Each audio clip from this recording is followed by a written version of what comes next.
I মানে চোখ। Nose মানে নাক। ইয়ার মানে কান।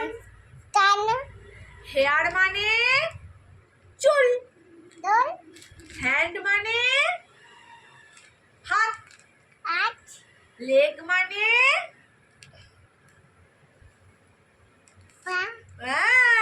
লিপ মানে ঠোঁট। ফেস মানে মুখ।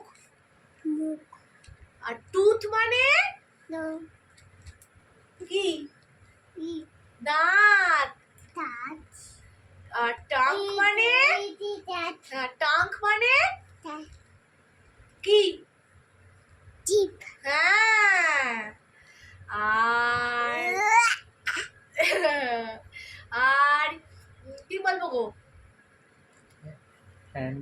হ্যান্ড লেগ হয়ে গেছে, নোজ হয়ে গেছে, আর কি? চিক মানে